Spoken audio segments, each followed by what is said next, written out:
درخواست کرتے ہیں کہ حضرت تشریف لائیں اس شعر کے ساتھ کہ دہر کی نیرنگیوں کا خوب عرفاں ہو گیا، دہر کی نیرنگیوں کا خوب عرفاں ہو گیا، لا شراب کہنا ساقی دل پریشاں ہو گیا۔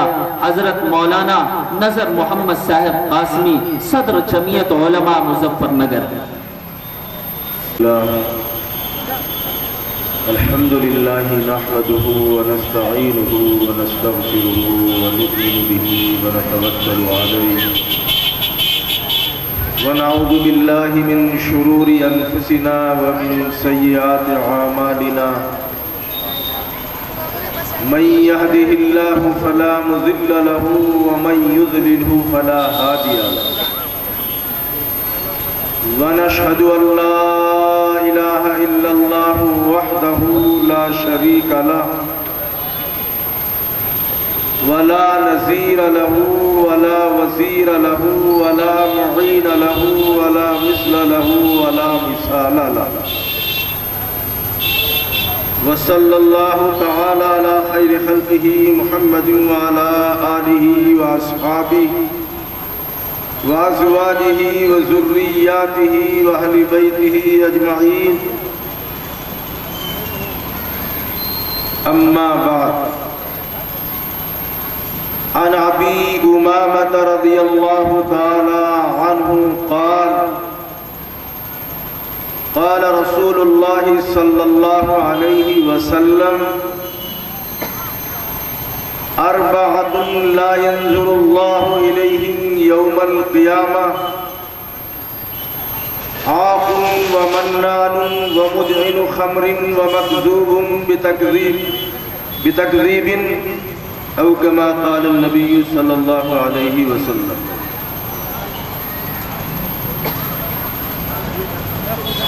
قابل قدر علماء اکرام، معزز سامعین اعظام، میں نے اللہ کے نبی صلی اللہ علیہ وسلم کے ایک ارشاد مقدس آپ حضرات کے سامنے پیش کیا۔ دعا فرمائیے اللہ رب العزت مجھے حق کہنے، آپ سبوں کو سننے اور ہم سبوں کو اسی کے مطابق عمل کرنے کی توفیق عطا فرمائے۔ دوستو، اس سے پہلے بھی گورکھپور میں آنا ہوا ہے، لیکن آج کا سفر انتہائی تکلیف دہ سفر رہا۔ میں نے بہت اسفار کیے ہیں، لیکن یہ میری زندگی کا پہلا سفر ہے کہ میں نے کبھی سفر میں اتنی تکلیفیں نہیں اٹھائی۔ میں ہاپوڑ سے لکھنؤ تک کھڑا ایک بار ارادہ بھی کیا کہ پروگرام کینسل کر دیا جائے، لیکن ذہن کے اندر بات آئی کہ اگر میں نہیں گیا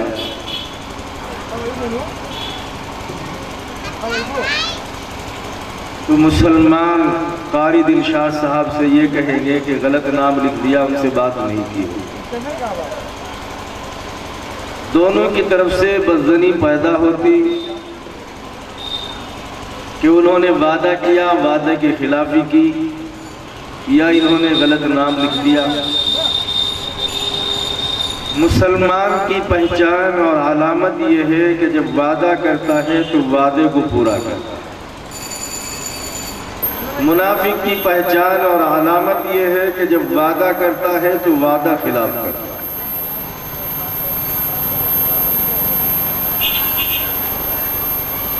میں نے وعدے کو نبھاتے ہوئے میں یہاں حاضر ہو گیا ہوں۔ آپ خود میری حالت کو دیکھ کر اندازہ لگا رہے ہوں گے۔ میں آپ حضرات کا کوئی لمبا وقت نہیں لوں گا، میں بہت ہی مختصر وقت میں اپنی بات کو مکمل کر کے آپ سے رخصت ہو جاؤں گا۔ دوستو، اس کائنات میں جو بھی کچھ آپ دیکھ رہے ہیں یہ ساری کی ساری پیغمبر کی سیرت، میرا آپ کا یہاں پر جمع ہونا، اس شہر کا آباد ہونا، بسنا، اس نظام کائنات کا باقی رہنا، سورج کا اپنے وقت پر نکلنا اور چھپ جانا، چاند کا اپنے وقت پر نکلنا اور چھپ جانا، ستاروں کا ٹمٹمانا، یہ ساری کی ساری پیغمبر کی سیرت ہے۔ اگر پیغمبر نہ ہوتے تو یہ نظام عالم نہ ہوتا، یہ کائنات نہ ہوتا۔ سب کچھ اللہ رب العزت نے اپنے محبوب پاک صلی اللہ علیہ وسلم کی وجہ سے بنایا اور سجایا۔ میں نے جو حدیث پاک آپ کے سامنے پیش کی ہے وہ انتہائی اہم حدیث ہے۔ وہ باتیں جو حضرت نبی کریم صلی اللہ علیہ وسلم نے اس حدیث پاک کے اندر ارشاد فرمائی ہیں، اگر ہم ان باتوں پر عمل کرنے والے اور جن باتوں سے بچنے کا حکم دیا ہے ان سے بچنے والے بن جائیں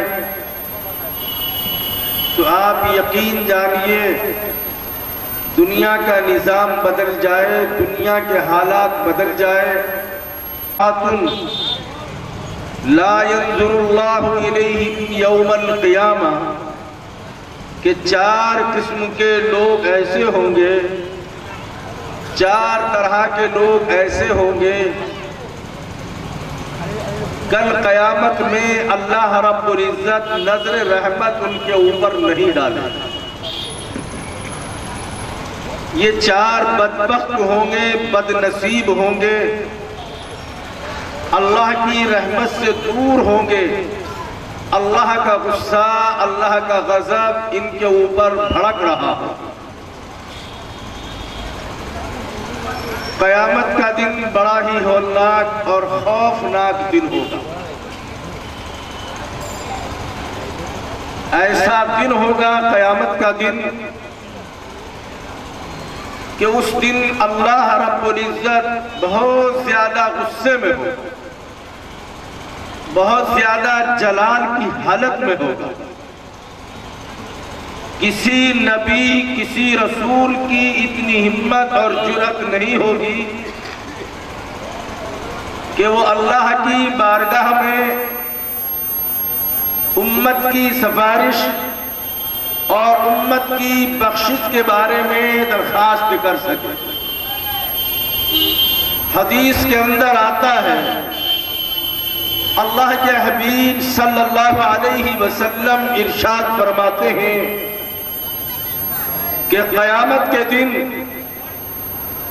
لوگ اپنے برے اعمال کی وجہ سے، اپنے گناہوں کی وجہ سے، اپنی سیاہ کاریوں کی وجہ سے، اپنے ہی پسینے میں کوئی گھٹنوں تک ڈوبا ہوا ہوگا، کوئی ناپ تک ڈوبا ہوا ہوگا، کسی کے کندھوں سے پسینہ بہ رہا ہوگا، کوئی منہ تک ہوگا، کوئی پیشانی تک ہوگا، کسی کے سر سے اوپر سے گزر رہا ہوگا، اس لیے کہ سورج صرف سوا نیزے پر ہوگا۔ آج سورج کی بلندی کتنی ہے اللہ کے علاوہ کوئی نہیں جانتا۔ سورج کہاں ہے؟ اور اس وقت ہم رات کی تاریکی میں، رات کے اندھیرے میں بیٹھے ہوئے ہیں، لیکن پھر بھی گرمی کا احساس ہو رہا ہے، بدن پر پسینہ آ رہا ہے جبکہ سورج نہیں نکل رہا ہے۔ مسلمانوں ذرا اندازہ لگاؤ کہ اس وقت آدمی کے سر سے سورج کی اونچائی بمشکل اتنی ہوگی، صرف سوا نیزے پر ہوگا۔ اس وقت گرمی کا اور تپش کا کیا عالم ہوگا، اور وہ دن ایسا دن ہوگا کہ اللہ کے عرش کے علاوہ کوئی سایہ بھی نہیں ہوگا۔ اللہ کے عرش کے علاوہ کوئی سایہ بھی نہیں ہوگا۔ جب لوگ حساب و کتاب نہ ہونے کی وجہ سے پریشان ہو جائیں گے تو آپس میں مشورہ کریں گے کہ جو کچھ ہونا ہے وہ ہو جائے گا، لیکن کم از کم حساب و کتاب کے مراحل سے گزر جائے، ہمارے اللہ کی عبادت کی جائے، یہ تو اللہ کا فیصلہ ہے۔ ہم نے اللہ کے اس فیصلے کو مانا نہیں۔ اگر کائنات میں بسنے والے انسان اللہ کے اس فیصلے کو مان لیتے تو اس دنیا کا نظام اور نقشہ کچھ اور ہوتا۔ اور آگے کیا کہتا ہے قرآن کریم کے اسلوب بیان پر قربان جائیے۔ قرآن کریم ایسی بات کہتا ہے اور ایسے انداز میں کہتا ہے، اللہ اکبر، وَبِالْوَالِدَيْنِ اِحْسَانًا، ایک اللہ کی عبادت کرو اور ماں باپ کے ساتھ اچھا برتاؤ، ماں باپ کے ساتھ اچھا سلوک کرو۔ اور آگے کیا کہتا ہے؟ دیکھو، جب تک ماں باپ کے ہاتھ پیر کام کرتے ہیں، کوئی ماں کوئی باپ اپنی اولاد پر بوجھ بننا نہیں چاہتا ہے، اور جب ماں باپ کے ہاتھ پیر جواب دے جاتے ہیں تو وہ ماں باپ اولاد کے اوپر بوجھ بن جاتے ہیں، اور اولاد یہ چاہتی ہے کہ یہ کل کا مرتا ہوا ابھی مر جائے، کل کا جاتا ہوا ابھی چلا جائے۔ قرآن کہتا ہے، اِمَّا يَبْلُغَنَّ عِنْدَكَ الْكِبَرَ أَحَدُهُمَا أَوْ كِلَاهُمَا، ان دونوں میں سے دونوں کے دونوں یا ایک بڑھاپے کی انتہا کو پہنچ جائے، بوڑھے ہو جائے، فَلَا تَقُلْ لَهُمَا اُف، ان کو اف تک نہ کہو۔ اف کا مطلب کیا ہے کہ اگر ماں یا باپ اپنی اولاد میں سے لڑکا یا لڑکی کسی کو یہ حکم کرے کہ بیٹا یہ کام کر لو، بشرطے کہ اس کام میں اللہ اور اس کے نبی کی نافرمانی نہ ہو رہی، لا طاعت لمخلوق فی معصیت الخالق، جس میں اللہ اور اس کے نبی کی نافرمانی ہو، اس میں ماں باپ کی بات نہیں مانی جائے گی، بشرطے کہ اللہ اور اس کے نبی کی نافرمانی نہ ہو رہی ہو، تو اس حکم کا ماننا ہر اولاد پر واجب ہے۔ کیا ہے؟ واجب۔ اور واجب کا چھوڑنا کتنا خطرناک اور کتنا خوفناک گناہ ہے۔ میری گندگی کو اپنے ہاتھ سے صاف کرتی تھی، اے اللہ کے نبی، آج میری ماں کا حال یہ ہے کہ وہ اتنی بوڑھی ہے کہ وہ خود کروٹ نہیں لے سکتی ہے، میں اپنی ماں کو کروٹ دلاتا ہوں، اپنے ہاتھ سے ان کو پانی پلاتا ہوں، اپنے ہاتھ سے ان کو کھانا کھلاتا ہوں، اپنے ہاتھ سے ان کے کپڑے بدلتا ہوں، ان کو نہلاتا ہوں، اپنے ہاتھ سے ان کے پیشاب پاخانے کو صاف کرتا ہوں۔ اے اللہ کے نبی، کیا میں نے اپنی ماں کے احسان کا بدلہ چکا دیا ہے؟ سنو، اللہ کے آخری اور لاڈلے پیغمبر، ہم سب کے آقا و مولا محمد عربی صلی اللہ علیہ وسلم اپنے اس امتی کو کیا جواب دیتے ہیں؟ فرماتے ہیں، او اللہ کے بندے، او عبداللہ، اگر تو ساری زندگی اسی طرح اپنی ماں کی خدمت کرتا رہا، تیرے جنم کے وقت، تیری پیدائش کے وقت تیری ماں کی زبان سے جو آہیں نکلی تھی، ان آہوں میں سے ایک آہ کا بدلہ نہیں چکا سکتا۔ کیا سمجھتا ہے اپنے آپ؟ تو نے اپنی ماں کے احسان کا بدلہ چکا دیا۔ جب تو پیدا ہوا، تیری ماں کو جو تکلیف ہوئی تیری پیدائش کے وقت، تیرے جنم کے وقت، اور ان کی زبان سے جو آہیں نکلی، ان آہوں میں سے تو ساری زندگی ایک اگر اسی طرح خدمت کرتا رہا، ایک آہ کا بدلہ نہیں چکا سکتا۔ اور فرمایا، تو جانتا ہے، سنو ذرا غور سے، تو جانتا ہے تیری خدمت کرنے میں اور تیری ماں کی خدمت کرنے میں فرق کیا ہے؟ تیری خدمت کرنے میں، تیری سیوا کرنے میں اور تیری ماں کی سیوا کرنے میں فرق کیا ہے؟ جب تیرا بچپنا تھا، جب تو چھوٹا سا تھا، تیری ماں تیری درازی عمر کی، لمبی عمر کی تیرے لیے دعائیں کرتی تھی۔ جب تجھے کوئی تکلیف ہوتی تھی، تیری ماں اللہ کی بارگاہ میں گڑ گڑا کر دعائیں کرتی تھی کہ اللہ میرے بچے کو صحت و تندرستی دے دے، میرے بچے کو سلامتی دے دے، میرے بچے کو لمبی عمر دے دے۔ اور تو اپنی ماں کی موت کی دعا کرتا ہے، تو اللہ سے کہتا ہے اے اللہ تو میری ماں کا خاتمہ بالخیر کر دے، اس کو ایمان پر موت دے دے۔ وہ تیری زندگی کی بھیک مانگتی تھی اور تو اس کی موت کی بھیک مانگتا ہے۔ تیری خدمت میں اور اس کی خدمت میں زمین و آسمان کا فرق ہے۔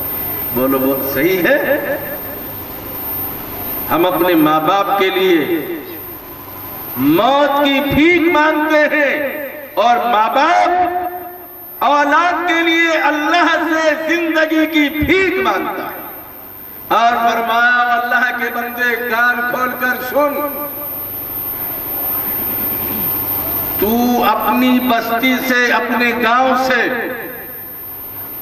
اپنی ماں کو کندھے پر بٹھا کر مکہ مکرمہ پیدل لے جائے، کعبۃ اللہ کا طواف کرائے، صفا اور مروہ کے درمیان سعی کرائے، مینا عرفات مزدلفہ میں لے جائے، اپنی ماں کو پیدل حج کرائے، اپنے شہر گورکھپور سے اپنے کندھوں پر بٹھا کر مکہ مکرمہ مدینہ منورہ لے جائے اور پھر پیدل واپس اپنے کندھوں پر بٹھا کر اپنے گھر لائے، تو اللہ کے آخری اور لاڈلے پیغمبر کہتے ہیں تیرے جنم کے وقت، تیری پیدائش کے وقت تیری ماں کی زبان سے جو آہیں نکلی تھی، ان آہوں میں سے تو ایک آہ کا بدلہ نہیں چکا سکتا۔ لیکن آج تو ماں باپ کے ساتھ ایسا برتاؤ کیا جاتا ہے، وہ مکان جو ماں باپ نے ساری زندگی محنت کر کے بنایا، اپنے پیٹ پر پتھر باندھے، اپنی ضرورتوں کو آگے پیچھے کیا، بھوکے پیاسے رہے، فاقہ کیا، ایک مکان تیار ہوا، بڑی آرزو اور تمناؤں کے بعد ایک دلہن کو شادی کر کے لائے، دلہن آ گئی، یہ جوان بیٹا جو ماں باپ کے بغیر کھانا بھی نہیں کھاتا تھا، بیوی کے آنے کے بعد اس کی الٹی سیدھی باتوں میں آیا، اور وہ مکان جو ماں باپ نے بڑی آرزو اور تمناؤں کے بعد بنایا تھا، اسی مکان سے دھکا دے کر ان کو نکالا جاتا ہے۔ اخبار پڑھتے ہوں گے، کوئی دن ایسا نہیں جاتا جس دن اخبار میں اس طرح کے واقعات نہیں آتے کہ فلاں جگہ وہ نوجوان کہتا ہے کہ میں نے کہا بڑھیا پرے کو ہٹ، مجھے بھوک لگ رہی ہے، جلدی سے کھانا کھلا۔ وہ کہتے ہیں کہ ماں نے کہا کہ اللہ کی قسم میں اس وقت تک تجھے کھانا نہیں دوں گی جب تک کہ تو مجھے صحیح نہیں بتائے گا کہ تو کہاں گیا تھا۔ وہ نوجوان کہتا ہے کہ میں نے اپنی ماں کو اپنے سے الگ کیا اور کہا کہ کہاں گیا تھا، میں اپنے دوست کے ساتھ فلم دیکھنے کے لیے۔ ماں نے کہا کہ میں نے تجھے فلم دیکھنے کے لیے جنم نہیں دیا تھا، میں نے تجھے اللہ اور اس کے نبی کی فرما برداری کے لیے جنم دیا تھا، اللہ اور اس کے نبی کی نافرمانی کے لیے تجھے جنم نہیں دیا۔ وہ نوجوان کہتا ہے کہ ماں نے جب اپنی تقریر شروع کی مجھے غصہ آ گیا، میں نے اپنے پیر سے چپل نکالا اور ماں کے چہرے پر مار دیا۔ وہ زمین پر گر گئی، بوڑھی عورت تھی، ایک چپل نہیں دوستو، یہ چپل تو ماں کے چہرے پر روزانہ لگ رہے ہیں۔ بولو لگ رہے نہیں، یہ کوئی نئی بات نہیں، اللہ حفاظت فرمائے۔ وہ بوڑھی عورت زمین پر گر گئی اور زمین پر گر کر اللہ کی بارگاہ میں یہ عرض کرتی ہے کہ اللہ، جس کو میں نے 9 مہینے اپنے پیٹ میں رکھا، جس کو 2 سال تک اپنی چھاتی کا دودھ پلایا، جب اسی کا چپل میرے چہرے پر پڑنے لگا، اے اللہ میں تیری دھرتی پر، تیری زمین پر زندہ رہنا نہیں چاہتی ہوں، اے اللہ تو مجھے موت دے دے۔ نوجوان کہتا ہے کہ 3 دن تک میری ماں اسی جگہ پر پڑی ہوئی اپنی ایڑیوں کو رگڑتی رہی اور آخر کار اس کی موت ہو، اس کو دفن کر دیا گیا۔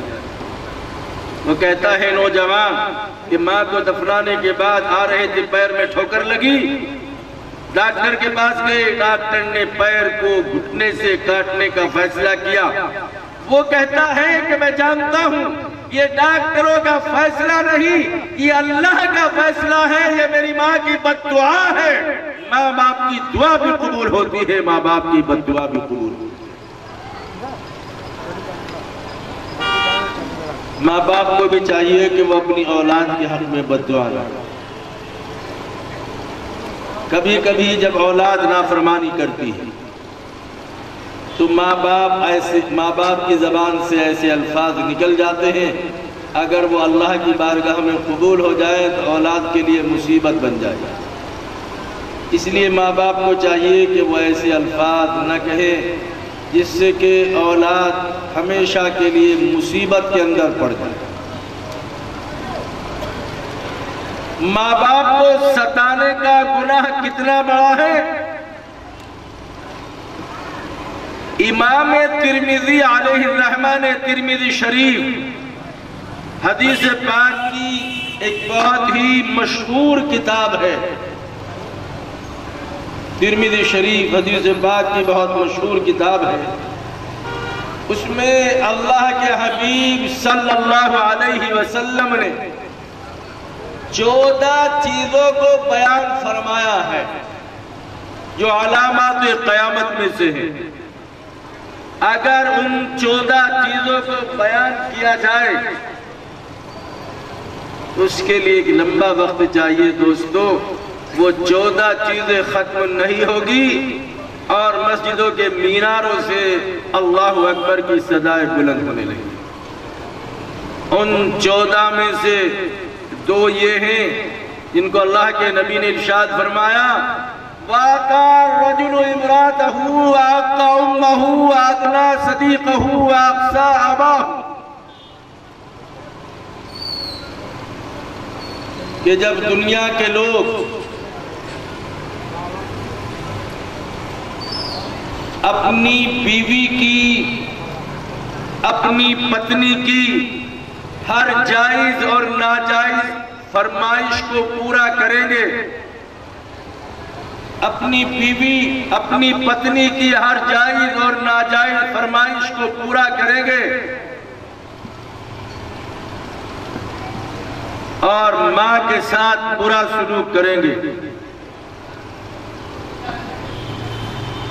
جب دنیا کے لوگ اپنی بیوی کے غلام بن جائیں گے اور ماں پر ظلم کرنے لگیں گے، دوستوں کے ساتھ فراخ دل ہوں گے، باپ کے ساتھ کنجوسی کا معاملہ کریں گے، تو دوستو حدیث پاک کے آخری الفاظ سن لو۔